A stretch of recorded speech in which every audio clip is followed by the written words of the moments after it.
नमस्कार, मैं हूं आशीष चित्रांशी और आप देख रहे हैं द न्यूज लॉन्चर। तमाशेबाज राजा और लाचार जनता, जनता भी न कहें प्रजा कहें। नागरिक में, पब्लिक में और प्रजा में अंतर होता है। अब प्रजा में हम तब्दील हो चुके हैं एक तमाशेबाज राजा के सामने। एक राजा जो घाना में सर्वोच्च सम्मान लिया। घाना में क्या घाना से आया आपको किसी ने नहीं बताया। उसके बाद त्रिनिदाद और टोबैगो, ये त्रिनिदाद TNT बोलते हैं, यहां पर क्या करने गए हैं पता है आपको? बिहार का चुनाव आ गई बानी। बिहार का चुनाव वहां से संभाल रहे हैं, चुनाव प्रचार बिहार का कर रहे हैं। वहां के राष्ट्रपति को बता रहे हैं कि बिहार की है बेटी। कोई बात नहीं, आप जश्न मनाइए। मैं कहता हूं मेरे तरफ से भी 4 तालियां बजाइए, मौज करिए। लेकिन देश के साथ क्या हो रहा है मैं 3 खबरें दिखाऊंगा। अगर इन 3 खबरों के बाद आपके दिमाग में इस देश को लेकर के और इस देश पर खतरे को लेकर के कोई भाव उत्पन्न नहीं हुआ, तो आप भारतीय अपने आप को मत कहिएगा। बहुत कठोर शब्द। भाव को जोड़िए क्योंकि सब खबरें उनके सामने लाऊंगा मैं। स्वागत है भाव। पहली खबर सीधा, कोई इंट्रोडक्शन नहीं। पहली खबर, ब्रिटिश मीडिया को तकलीफ क्या है जो भारत को बता रहा दुश्मन। अब सुनो जवाब। ये हमने हूबहू उठाया है क्योंकि मैं मैनिपुलेशन नहीं करना चाहता। हूबहू उठाया क्योंकि जवाब वगैरह तो हमारे यहां से अंबानी चैनल, अडानी चैनल सब देने में लग जाते हैं। बस सरकार नहीं देती, जिसको जवाब देना है वो नहीं देती। अब न्यूज क्या है, न्यूज देखिएगा। वो हेडलाइन थी क्योंकि जवाब दे रहे हैं न्यूज 18 की तरफ से। हेडलाइन देखिए, यूके के प्रतिष्ठित अखबार द टेलीग्राफ में पूर्व British navy officer Tom sharp का एक लेख छपा है। ब्रिटिश नेवी ऑफिसर और ब्रिटेन के टॉप के अखबार टेलीग्राफ में, जिसका शीर्षक ही यह बता देता है कि वह भारत को लेकर क्या सोचते हैं। अगर ब्रिटिश नेवी अफसर सोच रहा है, यानी ब्रिटिश थिंक टैंक अब क्या सोच रहा है। लेख का शीर्षक है India is an enemy not a friend और neutral. India is an enemy not a friend और ए न्यूट्रल, यानी भारत दुश्मन है, न दोस्त न तटस्थ। भारत दुश्मन है। ब्रिटेन में यह लिखा जा रहा है टॉप के अखबार में, और अखबार में कोई पत्रकार नहीं लिख रहा है, ब्रिटिश नेवी का ऑफिसर लिख रहा है कि भारत दुश्मन है, स्पष्ट। और यहां तक गुंजाइश नहीं छोड़ा कि न्यूट्रल की गुंजाइश भी। दोस्त तो दूर की बात, कहा न्यूट्रल भी नहीं। ये सिर्फ एक लेख नहीं, अब नीचे तो बहुत कुछ फिर मोदी जी को बचाया गया है, लेकिन अब देखिए ये लेख नहीं बल्कि पश्चिमी देशों की, यहीं से शुरू हुआ है, पश्चिमी देशों के विशेषज्ञों की उस कुंठित मानसिकता का प्रतिबिंब है जो आज भी 1947 के से पहले के दौर में जी रही है। यह लेख तब छपा है जब भारत ने रूस के सहयोग से बनी। अब ये लाइनें मैं पूरी क्यों पढ़ाता हूं, क्योंकि कुछ भी हम आपको नहीं गुमराह करेंगे। ये नीचे की लाइनें भी पढ़िए, अगली खबर में आप अपना माथा न पीटिएगा कहिएगा। ये लेख तब छपा है जब भारत ने रूस के सहयोग से बनी एक नई स्टील्थ वॉरशिप INS तमाल को नौसेना में शामिल किया है। इसी पर टिप्पणी करते हुए द टेलीग्राफ ने भारत को पुतिन का फाइनेंसर और पश्चिम का दुश्मन कह डाला है। ठीक, अगली खबर लाइए अगली खबर। भारत के मित्र रूस से पाकिस्तान ने कर लिया बड़ा समझौता, सेंट्रल एशिया तक जाएगी रेल। टेलीग्राफ और ब्रिटेन क्या कह रहे हैं कि ये फाइनेंशियल पुतिन का है और दुश्मन है पश्चिम का, ब्रिटेन का दुश्मन है। रूस से INS तमाल लिया है। लेकिन अब हम आपको बताएं कि रूस भारत को लेकर क्या सोच रहा है। रूस के साथ भारत के जितने रक्षा सौदे समझौते थे, अब वो आखिरी दौर में है, कोई रक्षा सौदा बचा नहीं है। S4 का जो बचा हुआ डिलीवरी है वही डिलीवरी हो जाएगी। उसके बाद भारत और रूस की कट्टी होगी कि मिट्टी होगी, ये अभी देखिएगा। ये खबर लाइए, इस खबर के भीतर चलिए। जिस रूस को लेके वो कह रहा है दुश्मन है, वो रूस क्या कर रहा है अब देखिए। कोई नहीं हमारे साथ भाई साहब, 56 इंच अकेले काफी है। कहा था संसद में इस व्यक्ति ने कि एक अकेला सब पर भारी। देखिए, इसमें क्या खबर में है, जरा मैं आपको पढ़ के पूरा बता देता हूं। भारत के मित्र देश कहे जाने वाले रूस से पाकिस्तान ने एक बड़ा समझौता करने में सफलता पाई है। इसके तहत रूस और सेंट्रल एशिया तक पाकिस्तान से ट्रेनों के जरिए कनेक्टिविटी होगी। इसके अलावा सड़क मार्ग से भी पाकिस्तान से लेकर रूस और सेंट्रल एशिया तक पहुंचा जा सकेगा। चीन के तियानजिन में संघाई सहयोग संगठन से इतर आयोजित मीटिंग के दौरान, यानी जब एससीओ की मीटिंग हुई तो अलग से चीन, रूस, पाकिस्तान बैठे। मीटिंग के दौरान पाकिस्तान के संचार मंत्री अब्दुल अलीम खान और रूस के परिवहन मंत्री आंद्रे सेर्गेविच निकितिन के बीच इस एग्रीमेंट को लेकर के सहमति बनी।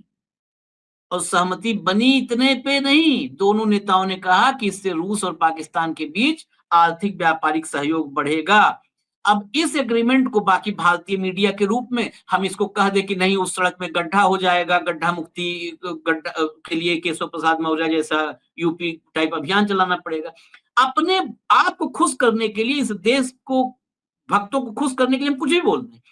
ये पता है कितना इंपॉर्टेंट होगा जो पाकिस्तान बोल रहा है, बार बार कह रहा है कि इसके जरिए वो ट्रांजिट हब बन जाएगा। और क्यों नहीं बन जाएगा ट्रांजिट हब, क्यों नहीं बन जाएगा? सेंट्रल एशिया तक बाई रोड कनेक्टिविटी होगी, by rail connectivity, by road connectivity. हम बैठ के ठन ठन गोपाल।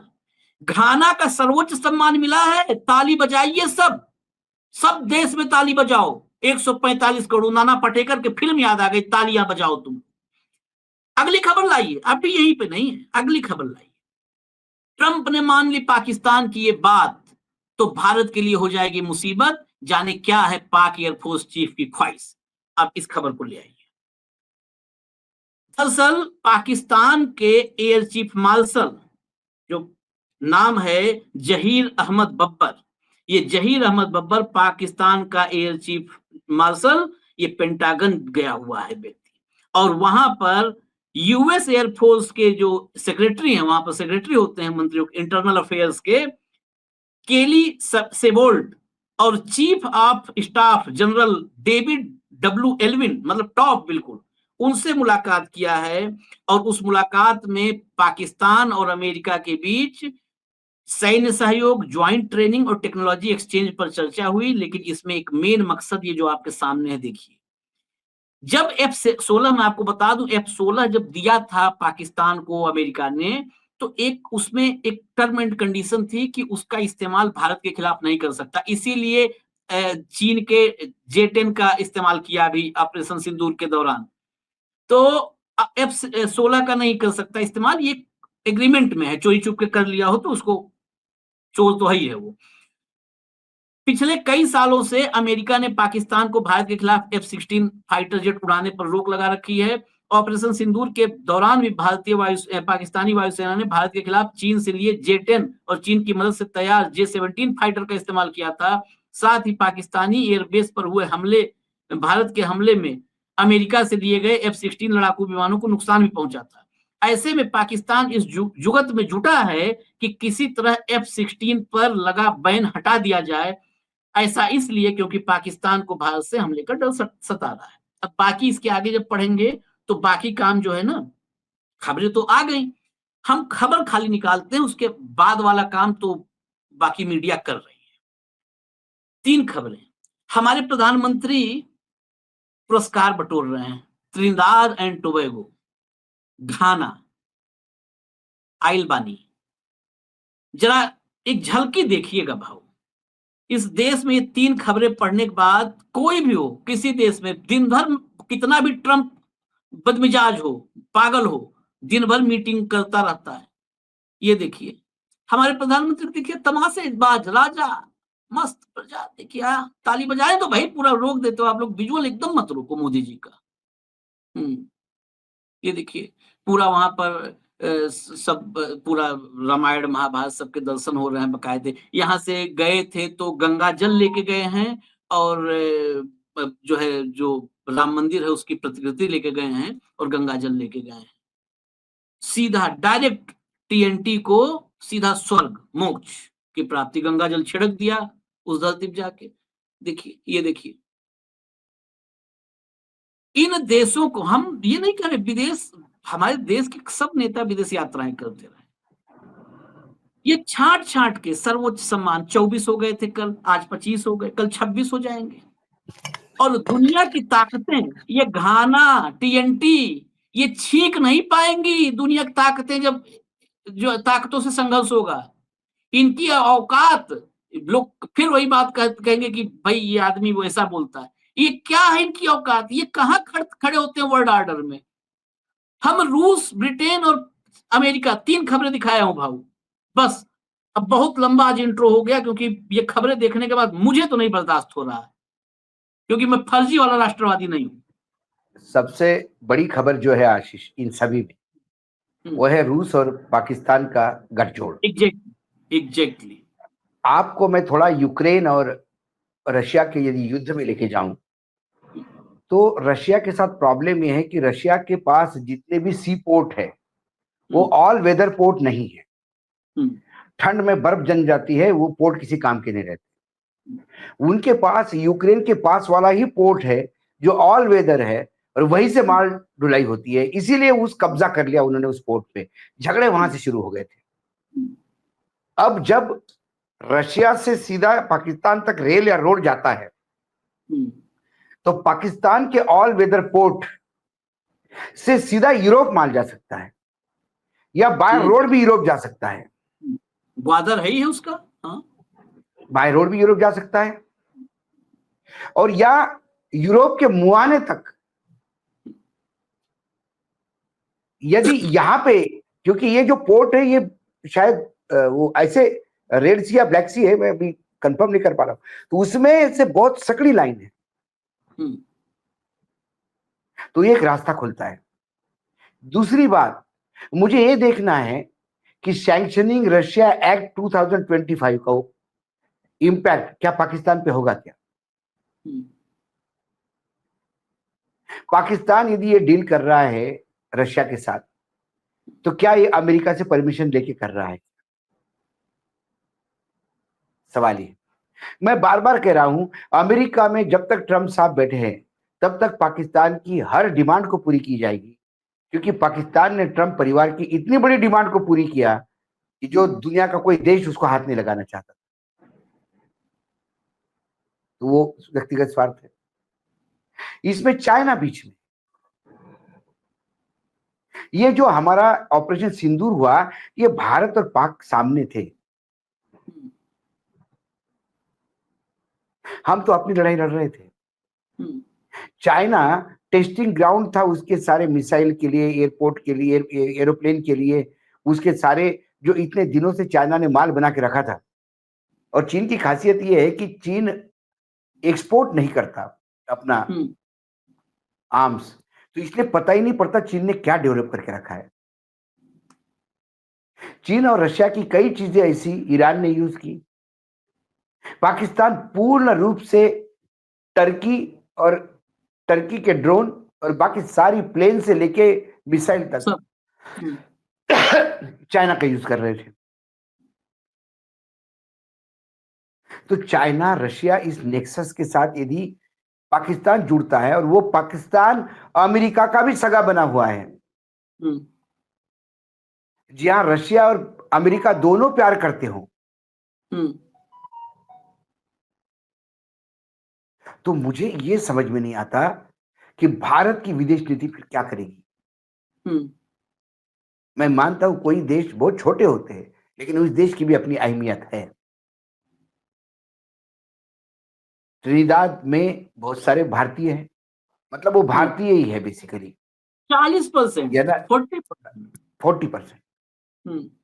लेकिन हमारे प्रधानमंत्री अवार्ड लेके आते हैं, सम्मान करके आते हैं, भोज करके आते हैं, भजन करके आते हैं, जो दिखाई दिया। लेकिन हमारे प्रधानमंत्री इन छोटे देशों से भी पाकिस्तान की नाम लेके निर्भसता नहीं करवा सकते। तो आने वाला समय, हमारी ये जो जयशंकर और मोदी जी ने ये जो 12 बजा दिए हैं अपने पूरे विदेश नीति के, व्यक्तिगत रूप से जाके अपना स्वागत करवाना बात अलग है। वो तो प्रोटोकॉल के तहत कोई भी देश अपने भी देश में आते तो स्वागत होता है उनका। हाँ। हमारे यहाँ भी कल्चरल प्रोग्राम ऑर्गेनाइज होते हैं। इंदिरा जी भी जाती तो होता था, राजीव गांधी भी जाते तो होता था, अटल जी भी जाते तो होता था, लेकिन तब एक कैमरा टीम लेके नहीं जाते थे, क्योंकि उनको अपने देश की चिंता थी। आपने सही कारण दिया, ट्रम्प दिन भर मीटिंग लेता है। G7 देखिए, ट्रम्प मीटिंग छोड़ के भाग वापस चला गया अमेरिका, हाँ। हम्म। क्योंकि उसको अमेरिका के इश्यूज सबसे पहले अहम थे। और हमारे यहाँ हम न्योता मांग मांग के G7 गए, हम्म। क्योंकि हमें कोई लेना देना नहीं है। हमें पाकिस्तान की अंतर्राष्ट्रीय स्तर पे हर रणनीतिक चाल सफल हो रही है, इसका हमको कोई टेंशन नहीं। चाइना ने हमारा पूरा ब्लॉकेट कर दिया है। चाइना हमको बल्क ड्रग नहीं दे रहा है, चाइना हमको रेयर मेटल नहीं दे रहा है, चाइना ने अभी मशीनरी बैन कर दी है, वहां से हम ब्लॉक्ड हो गए हैं। रशिया से हमने तेल लेना बंद कर दिया, अमेरिका के डर से हम रशिया से अपने वाइंड अप कर रहे हैं। और जिस अमेरिका की वजह से हम कर रहे हैं, वो अमेरिका आज भी पाकिस्तान का सगा है। हाँ, तो यही हम है तो हम कहाँ? सब हमको जो छोड़ रहे। जो टेलीग्राफ में जो लिखा है, नेवी के अधिकारी ने जो आर्टिकल लिखा है, हम्म। वो आर्टिकल उसके पॉइंट ऑफ व्यू से सही है, हम्म। क्योंकि पूरा यूरोप, अमेरिका, ये रशिया के खिलाफ है, यूक्रेन के साथ है। हाँ। तो वो कहते हैं कि बार बार आप ये तो, जब जो बिल इंट्रोड्यूस हुआ है और पास हुआ है, हम्म।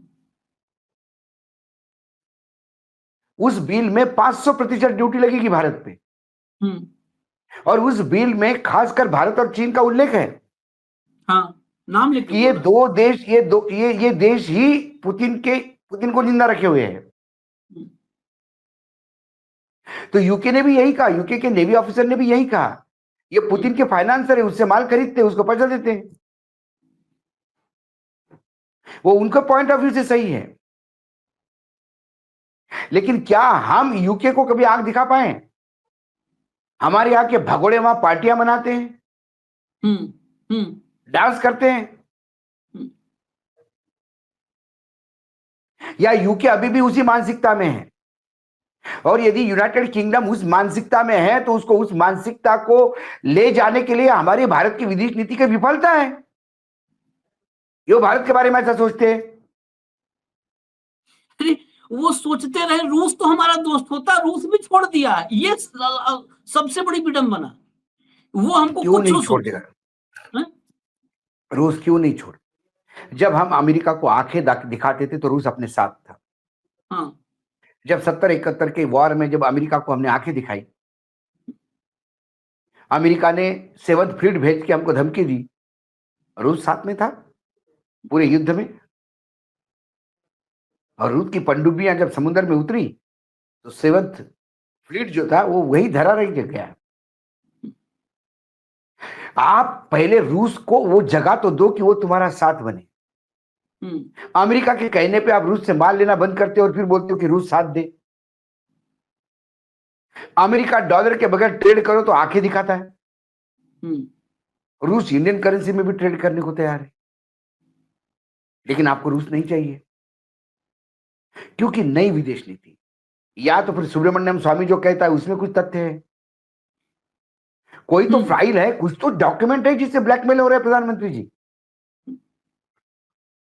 अडानी जी का मसला तो पड़ा ही हुआ है, गौतम अडानी का, लेकिन गौतम अडानी से भी कोई मसला बड़ा है क्या?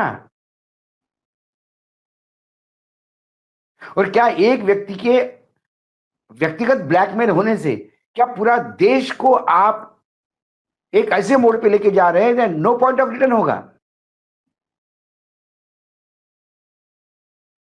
और ऐसी स्थिति आ जाएगी कि विश्व का कोई देश आपके साथ खड़ा नहीं है, सिर्फ आप अवार्ड ले रहे हो, स्वागत करवा रहे हो।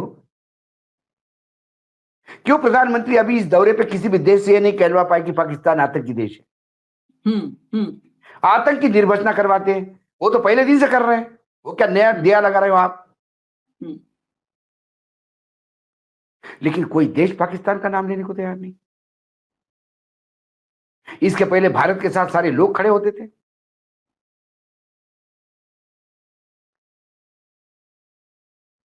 ये तीनों खबरें, उसमें सबसे डैमेजिंग जो खबर है वो रशिया पाकिस्तान की है।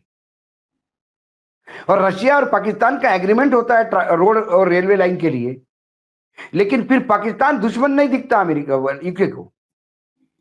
हाँ, यही सबसे बड़ी बात भारत ये है ना, भारत वो को चीन दुश्मन को भी दिखता है। प्यारा, चीन भी उसको प्यार करे, ट्रम्प भी कहे कि मेरा लब पाकिस्तान है, रूस भी उससे एग्रीमेंट करे, ब्रिटेन भी उससे नाराज नहीं, पश्चिम भी उससे नाराज नहीं, और सबका ये 11 साल में हम इतने आगे गए कि सबके लिए मंदिर का घंटा है जो आता है बजा देता है, दुश्मन ये है, मुझे दिखा भारत है। देते हैं हाँ? और हम सुन रहे हैं।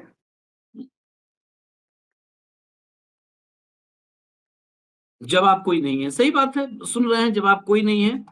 लंबा जवाब इसका जवाब एक ही हो सकता है कि एक भारत की विदेश नीति स्वतंत्र है। ब्रिटिशर्स ये सोचना छोड़ दे कि हम उनका उपनिवेश है। अंग्रेजों को हमने खदेड़ दिया है, आपके देश में रहो। जहां सूरज अस्त नहीं होता था, अब वहां अस्त ही अस्त है। आप लोग पस्त हो गए हो, आप चुप रहिए। हमें मत ज्ञान दीजिए कि हम रशिया से क्या करें ना क्या करें, लेकिन हमारी हिम्मत नहीं है। अरे हमारे रक्षा मंत्री अपना वक्तव्य बदलते हैं 15 मिनट में। पाकिस्तान का जिक्र करने वाला वक्तव्य विड्रॉ कर लिया जाता है, और पाकिस्तान आए दिन भारत को लज्जित करता है, नए नए लांछन लगाता है। ये निर्लज्ज है नेता, इनको लज्जा नहीं आती, शर्म हमें आती है। क्या जवाब देंगे ये? हम चर्चा, बस खबरें बतानी थी, चर्चा कई लोगों का निवेदन है कि अब थोड़ा और कॉम्पैक्ट छोटे वीडियोज लाइए, तो बस हम यहीं रोकेंगे। लेकिन ये 3 खबरें, अगर आप जो भी देखें इसको, 10 आदमी देखें, 10,000 आदमी देखें, आप सोचिएगा ये खबरें देखने के बाद कि इस नहीं नहीं, देश कुछ में खबरें क्या राष्ट्रवाद हो रहा है। आशीष, कुछ खबरें चलने नहीं चलने का मतलब नहीं। मैं तो कोई भी खबर चलने चलने न चलने की बात ही नहीं करता। मेरा दायित्व नहीं है ये जो लोगों के सामने लाना, ये लोगों के सामने लाना क्या हो रहा है विश्व में। मात्र मैं वो प्रधानमंत्री के ताली बजाते हुए विजुअल नहीं, और लोग नाच रहे वो विजुअल नहीं देता। मुझे वो विजुअल वो भी दिखाना है जो विजय मल्ल्या नाच रहा है। मुझे वो विजुअल देख के भी मेरे आग लग जाती है कि ललित मोदी नाच रहा है। मेरे देश के गरीबों के पैसे खा के यहां 700 किसान अपनी जान छोड़ देते हैं छोटे छोटे कर्जों के लिए, और ये 10,000 करोड़ रुपए खा के मेरे नेशनलाइज बैंक के वहां बैठे हैं, और ये मात्र अपनी ताली बजा के स्वागत करवा रहे हैं, और वो नाच रहे तो उसको आप बोल भी नहीं पाते, कोई प्रयास नहीं करते उनको लाने का। क्या अंदरूनी अंडरस्टैंडिंग के साथ गए हैं? तो शर्म आनी चाहिए। आज रोज खबरें आती है अखबारों में, बरसात में बच्चे स्कूल नहीं जा पाते, हाँ, रस्सी के भरोसे नदी पार करते हैं। मंगलयान की बात करता है ये देश। ये सारे खबरें गडकरी जी को पढ़ना चाहिए। 3 घंटे में इधर पहुंचाऊंगा, 12 घंटे में उधर पहुंचाऊंगा। अरे बच्चे जहां स्कूल नहीं जा सकते, शमशान आदमी की डेड बॉडी 2-2 दिन तक नहीं जल सकती क्योंकि शमशान नदी के उस पार है और नदी में बाढ़ है। लाशें अंतिम संस्कार के लिए तरस रही है। 75 साल हो गए देश को।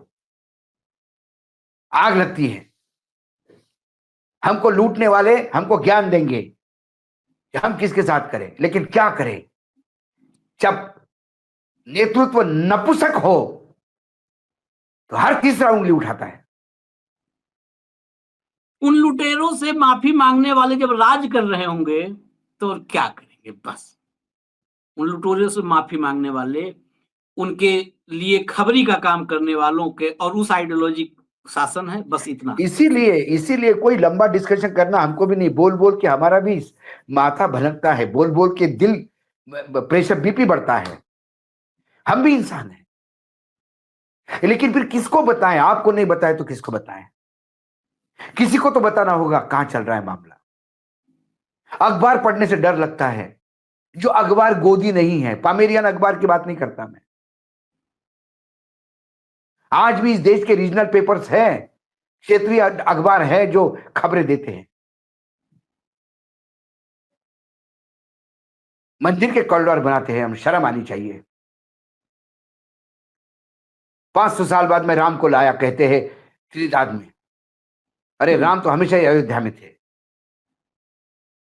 आपके दिल में राम है क्या? पहले टटोल को देखो। मैं राम को लाया। जिस राम को इंसान लाने लगेगा, ये राम से पता है, जो बार बार अरुण शौरी वाला लाइन कहते हैं कि हिंदुत्व को बचाना है तो इनसे सबसे पहले बचाना होगा। अगर राम को लाने के लिए किसी नरेंद्र, किसी धर्मेंद्र, जितेंद्र की जरूरत पड़ने लगे ना, तो फिर उस राम से 145 करोड़ के लोगों की आस्था खत्म हो जाएगी कि अब ये राम को लाने के लिए धर्मेंद्र, जितेंद्र, सुरेंद्र, नरेंद्र की जरूरत है? ये लाएंगे राम को? कोई इंसान लाएगा राम को? राम हम गए राम कब को थे अयोध्या से? अयोध्या में राम की तब भी पूजा होती थी। और राम अयोध्या के थोड़ो हैं। राम तो राम मन के हैं, मन के राम। मैंने क्या कहा? मन के राम। राम ने अयोध्या में कितना टाइम बसाया और बाकी पूरे भारतवर्ष में कितना टाइम बताया? हाँ, वो मन के राम है, कण कण के राम है। वो कण कण के राम और मन के राम को, आत्मा के राम को, दिल के राम को, वो ये लेकर के आ रहे हैं उंगली पकड़ा करके। मंदिर के चंदा चौक में वो राम को कैद करेंगे हमारे। चलिए फिर क्या कहें, एक ही बात है। फिर मैं कहूंगा, दर्शक भी नाराज हो जाए, मैं उनकी नाराजगी झेलने तैयार हूं। हमको वही मिल रहा है जो हम डिजर्व करते हैं। फिर ये कहूंगा, ये लाइन में जरूर कहूंगा बार बार, जो हम डिजर्व करते हैं। क्योंकि हमें स्कूल नहीं चाहिए, हमें अस्पताल नहीं चाहिए, हमें अब्दुल को टाइट करना है तो अब्दुल को टाइट करवाओ, मौज लो, मौज लो। अब्दुल के लिए तो दुनिया भर में 57 कंट्रीज हैं, 57 और अब्दुल के पास जहां जहां है सब जगह अब्दुल के पास इतना तेल है कि अब्दुल तेल बेच करके सोने के सिंहासन पर बैठता है। अब्दुल को टाइट करते करते तेल निकल गया है देश का। इजाजत दीजिए हमें। धन्यवाद भाऊ, बहुत बहुत धन्यवाद। नमस्कार।